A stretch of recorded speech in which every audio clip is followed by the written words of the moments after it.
পরের জায়গা পরের জমি ঘর বানাইয়া আমি রই। দর্শক, এই গানের বাস্তব উদাহরণ গাজীপুরের হামিম গ্রুপের একটি কারখানা। জায়গা বন বিভাগের, গাছও বন বিভাগের, কিন্তু বাউন্ডারি দিয়ে নিজেদের করে রেখেছে প্রতিষ্ঠানটি। খোদ বন বিভাগও কথাটি স্বীকার করেছে। শুধু বনের জমি নয়, দখল হয়েছে স্থানীয়দের পৈতৃক জমিও, সাথে আছে পরিবেশের ভয়াবহ দূষণ।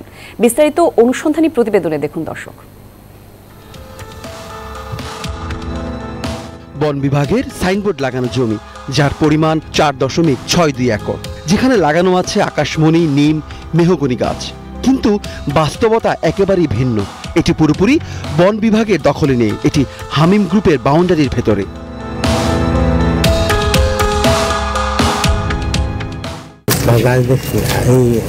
মেহগনি আর এই আকাশমণি দুইটা বাড়ি আছে, দল করি না, 2-3টা ঘর আছে। আর মানে পুরোটা ভাঙছে নাকি ভেঙে গেছে? কিন্তু আমার বাউন্ডারি ওয়ার করছে, সম্বন্ধী করছে। প্রাথমিক তথ্যের উপর ভর করে সহকারী বন সংরক্ষকের তথ্যে মিলল হামিমের বন দখলের সত্যতা। যতটুকু বৃক্ষরোপণ করা হয়েছে ওটা তো হামিম টেক্সটাইলের যে মানে ফ্যাক্টরি, এটার ভেতরেই তো, তাই না? হ্যাঁ, আমাদের যে জায়গাটা আছে ওই জায়গাটা আমরা প্ল্যান্টেশন করছি। আপনারা কি আসলে যে কোনো সময় ওখানে যেতে পারেন ভেতরে, না তাদের অনুমতি লাগে? বাধা দেওয়া হয় না, আগে আমাদেরকে বাধা দেয় না। অনুসন্ধানের চোখে আরো ধরা পড়ল কিভাবে উঁচু দেয়াল তুলে দখলে নেওয়া হয়েছে বনভূমি। বন কর্তৃপক্ষের মুখোমুখি হতে হবে। বনভূমির পাশাপাশি মানুষের পৈতৃক জায়গা দখলের অভিযোগের সত্যতাও অনুসন্ধান জরুরি। হামিম গ্রুপে ওনারা বিভিন্ন মালিকের কাছ থেকে জায়গাটা কিনে এরা একবার বাউন্ডারি করেছে, আমাদের জায়গাটা ভিতরে পড়ে গেছে। এখানে আমার জায়গা হচ্ছে 38%, তারা 2% বহু আগের রেজিস্ট্রি নিছিল আমাদের 4 ভাইয়ের কাছ থেকে। বান্ডেল থাকলে প্রতি সেনমানিতে টাকা বাঁচবে। বিকাশ সেনমানি বান্ডেল কিনে জিতুন প্রতি লেনদেনে। আর আমার 36% জায়গা বাকি রয়েছে। হামিম গ্রুপের ক্ষমতার কাছে তারা অসহায়, এমন অভিযোগ ভুক্তভোগীদের। কোম্পানির মালিকরা তো বিশাল ক্ষমতাধর, আর আমরা হচ্ছি সাধারণ মানুষ।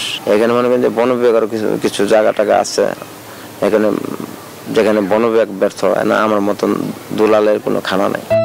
এই অভিযোগে একা নন দুলাল ফকির, স্থানীয় বাসিন্দারাও জানালেন একই দুর্ভোগের কথা। আমার মামা ওনার জমি এখানে আছে, ক্রয় না করা সত্ত্বেও ওই জমিগুলো ওনাদের দখলে রাখছে আর কি।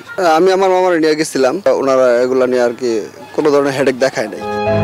বন ও মানুষের জমি দখল করে গড়ে ওঠা কারখানা এই এলাকার পরিবেশ দূষণের অন্যতম কারণ, এমন অভিযোগ স্থানীয়দের। আমাদের এখানে হামিমের গ্যাস ছড়াতে আমাদের একটু সমস্যা হয়ে যায়, পুরো এলাকার মধ্যে ছড়িয়ে যায়। একেবারে বাথরুমে যে একটা গন্ধ, একটা বিশ্রী গন্ধ, গ্যাস। বাচ্চা আছে, ওরা কাশে, মাঝে মধ্যে বিভিন্ন ধরনের রোগও হয় এই গ্যাসের কারণে। এটা তো কেমিক্যাল। পরিবেশ অভিযোগ থেকে কোনো নজরদারি নাই, মানে সরকার কি তদারকি করে নাকি এটা আমাদের জানা নাই। ভালো ফল গাছ আছে, সব নষ্ট হয়ে গেছে, মরে অবস্থা হয়ে গেছে। পরিবেশ আন্দোলনের স্থানীয় নেতা বলছেন দখল আর দূষণের কাছে কর্তৃপক্ষ অসহায়। সে বৃক্ষরোপণ করবে তার বাউন্ডারির ভিতরে গিয়ে যে তা না, সে আগে যদি তার বনভূমিতে যদি কোনো স্থাপনা থাকে সেগুলি ভেঙে দিবে, গুড়িয়ে দিবে, সেগুলো জব্দ করবে, ইন্ডাস্ট্রির বিরুদ্ধে বিধি মোতাবেক মামলা দায়ের করবে, তাদেরকে আইনের আওতায় আনবে, এর পাশাপাশি সে বৃক্ষরোপণ করবে।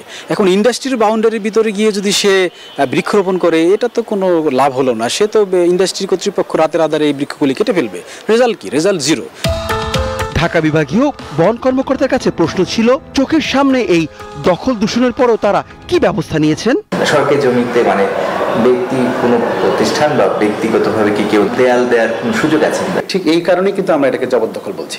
এই প্রক্রিয়াটা বেশ পুরনো, 2021 সাল নাগাদ শিল্প প্রতিষ্ঠানের যে স্ট্রাকচার এবং যে বাউন্ডারি ওয়ালগুলো সেগুলো এর আগে থেকে শুরু হয়ে 2021 সাল পর্যন্ত শেষ হয়েছে। 5 বছর পর্যন্ত কারাদণ্ড হতে পারে যদি প্রমাণিত হয়, অর্থদণ্ড বা দুটোই হতে পারে। তার কাছে প্রশ্ন ছিল, প্রমাণ থাকার পরও কেন উদ্ধারের উদ্যোগ নিতে পারছেন না? কিছু আইনি জটিলতা, দেওয়ানি মামলা এবং উচ্চ আদালতের মামলা থাকার কারণে আমরা 4 একরের মতো জায়গাতে এখনো কোনো ধরনের কার্যক্রম সম্পন্ন করতে পারিনি। আশা করছি যে আইনি জটিলতাগুলো সমাধান করে সেখানে একটা কার্যকর কিছু করতে পারব। অভিযোগের বিষয়ে বক্তব্য জানতে হামিম গ্রুপের কর্ণধার একে আজাদের সঙ্গে মুঠোফোনে একাধিকবার যোগাযোগের চেষ্টা করা হলেও তিনি কল রিসিভ করেননি এবং পাঠানো মেসেজের কোনো জবাব দেননি। News desk, news 24।